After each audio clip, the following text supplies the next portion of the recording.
Hello, I'm David Mathews with Marriage Helper. My wife Debbie and I have been working with Marriage Helper for about 15 years. We've led about 80 Marriage Helper workshops, and we've been overwhelmed with the couples that we have been able to work with over the years. And so many great things happen when marriages really both decide to work on their marriage and start respecting each other. And we've just seen so much success in these marriage workshops and worked with so many couples from all over the world. And the question is, what's the secret sauce? That marriages in crisis can come together, overcome their past, and have a wonderful future together. There's no secret sauce, but there are things that Debbie and I have been privileged to learn as we have worked with so many couples who are in marriage crisis. I want to share one of those with you today, and maybe encourage you to just think through some of the things that we're talking about. My wife and I also have an organization that we founded in 2009 called Spark of Life, and we are a grief recovery organization. Our heartbeat is to walk beside those who are in grief. Well, oftentimes, of course, we work with couples in our grief work, and we always work with couples usually in our marriage work. And the common denominator of these two groups is something called crisis. They're in crisis mode, and they really are in grief mode. And so the married couples that we deal with who are in crisis really are in some sort of grief, and that grief is very real. And I've experienced loss. And one of the common losses that people that we deal with at Marriage Helper is the loss of expectations, their dreams for their marriages, that those expectations they had when they were younger, and maybe you're right there right now, you've lost a dream. And that loss of a dream of what your marriage is going to be like is shattering. It can shatter you, and you can have all sorts of these negative emotions. And it's just incredible. Some of you have been betrayed and you've lost trust. Some of you don't know the spouse that you're married to, that you've grown apart, and it's just not what you expected, and it really hurts deeply. Well, so one concept I want to share with you today in this video is one of the key ingredients is for me to have a concept of that I decide to own my marriage recovery, that it's up to me, not up to anybody else, that I decide to own it. And it's called ownership. In our grief work, we say you've got to own your own recovery. In our marriage work, you need to own your own recovery. And the problem is, oftentimes we don't feel like that. We feel overwhelmed. We feel helpless. We feel hopeless. We feel sad. We feel overwhelmed. We feel lonely. We have all these negative emotions. And one concept I want to just keep reinforcing, ownership of your recovery, working on yourself, not your spouse, doing what you can do, is a decision you make. It is not an emotion you feel. In fact, often you won't feel the emotion at all. And so the emotions get in the way of good decisions. You are on this video because you're determined to do something about your marriage. That is commendable. So you have done a positive thing. And so you are assuming ownership by being on this video and the other resources you use on the Marriage Helper website. You're actually owning your own recovery, and it's a good thing. It's not a bad thing. And ownership means that I will depend on me to do the next right thing, and I cannot fix my spouse. Now, I don't know how many of you have tried to fix other people. I would imagine if you were honest, you would raise your hand. I've raised two hands. Do you see that? That's two hands I've raised. I've tried to fix people all my life. How does that work for you? Right? Is it really working? Has it worked for you? Well, you know it doesn't work. I've tried it. I know it doesn't work. And it's amazing what happens when I give up trying to fix my spouse.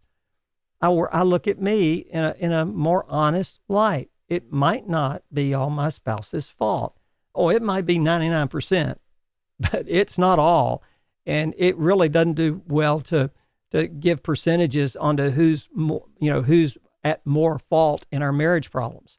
The only thing I can do is work on me. Now, you've heard that a million times. There's a phrase we have used in all our work, and it's a phrase we picked up from a book a long time ago. It's called All I Can Do is All I Can Do, and All I Can Do is Enough. It's the title of a book by a man named A.L. Williams, who wrote the book in the 70s. But listen to it. It's a terrible title, but it explains everything. All I can do is all I can do, and all I can do is enough. Now, you can write this one down. I can only do what I can do. I cannot do what I cannot do. Yeah, that's brilliant, right? Yeah, this imaginary person over here thinks that's brilliant. They're writing it down. All I can do is all I can do. I can't do what I can't do. What can I not do in my marriage problems? I can't change my spouse. What can I do? I can work on me. Does that influence my spouse? Of course it can influence your spouse. We can influence people whether we try to or not.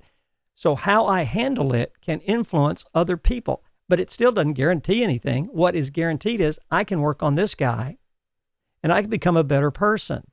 Now, I don't always feel like it because I have all these negative emotions. Now, I want you to see this person right here.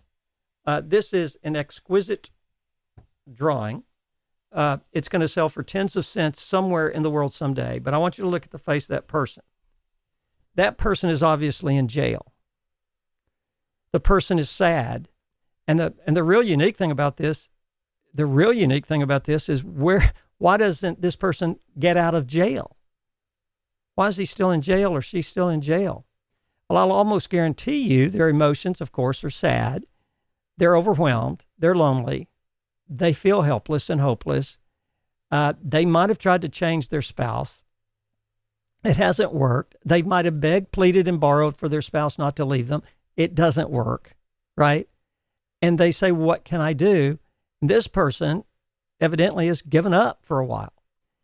They've given up because of their emotions. Now, emotions are real, and I need to accept my emotions, but I don't need to let my emotions decide for me what I do. Have you ever responded or reacted in a situation with your emotion instead of your brain? I have.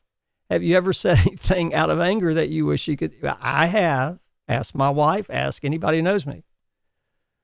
So we need to make decisions based upon something other than our present emotions. I found this book. This friend of mine wrote a book called True Mind, but his name's Tom Stewart. I want to give him credit for this. He said in the book how we view ourselves at any given moment has very little to do, may have very little to do with who we really are, who I really am. When acne hit my body when I was in the seventh grade, I was 12, 13 years of age. I went from a very outgoing person to a very inward person. I felt ugly. I felt alone. Kids made fun of me. I had a terrible case of acne. It affected who I thought I was. And so often who we think we are has very little to do with who we really are. So I thought I was a loser. Am I a loser? All my friends out there, both of you, am I a loser? No, I'm not a loser. Right? I thought I was a loser. My emotions were in the tank. I stopped talking to anybody. It affected my relationships with everyone around me because of what I was thinking up here.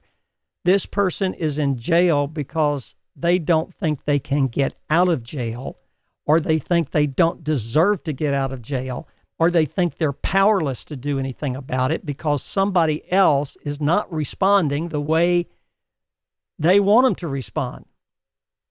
So this person is stuck in jail. In our illustration, if we were to bring it out, this person is holding onto the bars, and one of the bars is the past. And you know what we think of when we think of the past? How I've been messed up, how people have hurt me, and how I've hurt other people. So I have regrets and I have resentments in the past. If I hold on to those resentments, I'm going to stay stuck in jail. The future, most of us, when we think about the future, are overcome with fear. Not all the time, but it's probably the most dominant emotion when most people think of the future for long periods of time. What is the future going to look like? Some of you are paralyzed by fear, and we've all been there. And some are paralyzed by resentments of how my spouse has treated me, or my parents, or other relationships, and we're full of resentment. And some of us have deep regret. We don't even know how to begin forgiving not only my spouse, but myself. So when I hold on to those bars of resentments and regrets and a fear of the future, it keeps me from stepping out into the present. life is lived better when we live in the present. That just makes sense. So I got to let go of those bars and step out into the present and do the next right thing today. Now I've got another exquisite thing to show you here, if I can get that. This is called the brain box. I want you to look at this. All life's experiences are filtered through my brain box, and my brain box has a bunch of junk in it. Some of the junk is good, and some of it's not junk, but some of the stuff is good in my brain box, and some of the stuff is not so good. And all of us have a brain box. My friend's opinion of me notwithstanding, everybody's got a brain box, right? And we form our belief system through many different ways, and most of our belief system is formed by the time we're 5 years old. I think some experts say about 80% of it, but there's room to change some of the brain box. I used to think I was ugly. I don't think I'm so ugly anymore. I've changed my brain box. And in my brain box are all these negative things. And when we're in marriage crisis, what happens is negatives start to take over. And there's so much negative up there that it blinds out some of the truth sometimes. Like, I never loved this person. That's just usually not true. There's a lot of junk in that brain box that's negative. Now, my mother was president of the CMP Club, and the CMP Club, she was the founder, I think, is Clean My Plate Club. So when I was growing up, part of my brain box that was in there was, I have to eat everything on my plate. That doesn't affect all my relationships unless I gain too much weight, and I weigh 800 pounds, right? And if I just eat because it's on my plate. So I have to change that. But that's not that big a deal, the Clean My Plate Club. Your mother was part of that too. I know she was. I can just feel your sense right now thinking about that. No, but we have other beliefs that cripple us, such as I can fix my spouse, such as if I do enough right things, my spouse will come along. I can't guarantee that. I can guarantee I need to do the next right thing. In my brain box are, I'm hopeless, or I'm helpless, or I can't get out of jail. There's so much negative in my brain box. So every life experience, including those bad things in my marriage, when my spouse is not the person they need to be, and when I'm not the person, all of life experience, what others do to me that I have no control over, maybe my own actions, is filtered through my brain box. And if I don't get out some of these negative things, it's going to lead to frustration, isolation, and confusion. And I might give up working on my marriage.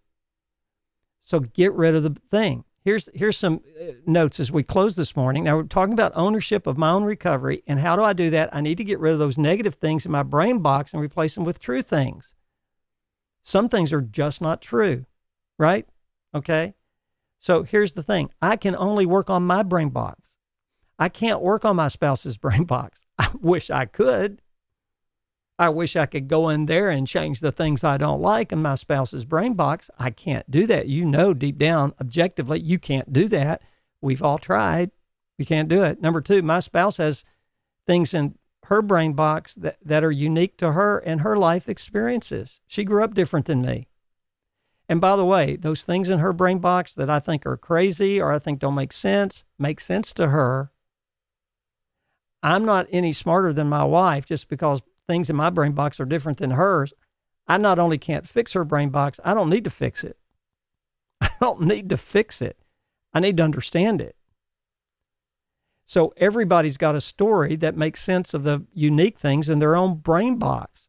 So I know what you're thinking, David, how could you think you're ugly? You're not ugly at all. You remind me of Robert Redford. I like to remind you that Robert Redford's like 90 years old and looks 110. No offense to Robert Redford. Don't call me Robert. I'm joking. You need to understand why I thought I was ugly for so many years. When you hear the acne story and what happened to me, it starts to make sense what's in my brain box. With my spouse, it starts to make sense when I know her story. If I don't know my spouse's story, assume they have one, and knowing somebody's story doesn't excuse bad behavior. What it does is help me not become bitter. Everybody's got a story. Number three, though I cannot work on my spouse's brain box, I can influence my spouse to work on theirs, not by trying to influence them, just by doing the next right thing with me, right? It will influence them. I don't know to what extent, but I know this. I can't control that either. I know it can influence them, but I can't change them. Number four, I need to resign from the job of fixing my spouse's brain box or fixing their lives whatsoever, and I need to resign from the job of blaming them for all our marriage problems. I need to look at me. How do I do that? By focusing on what I can change. That person can let go of those bars and walk out of jail into the present and start doing the next right thing. And you know what will happen? It'll change my perspective of three things. It'll change my perspective of me. I ain't ugly anymore. I can talk to people and I'm not thinking, I will now after I say this, I'm not thinking, oh, they're looking at me, how ugly I am. No way. I've changed that brain box. Y'all get that? So it'll change my perspective on me, and it'll enable me to get up and do the next right thing for my marriage, for me. Number two, it'll change the perspective of my spouse. My spouse's brain box peculiarities make sense in context. And number three, it'll change my perspective of our marriage. There just might be more hope there than you think. Now, I don't know your story, but I know you're hurting. But just remember this, all you can do is all you can do, and all you can do is enough. So like the Marriage Helper video page, go to marriagehelper.com, call Marriage Helper and talk to a client rep for more help. There's so much out there on help. Marriage Helper wants to help you in your marriage by encouraging you and equipping you with the best tools out there. And I guarantee you they are. So all you can do is all you can do, and all you can do is enough. Own your own recovery. Have a great day.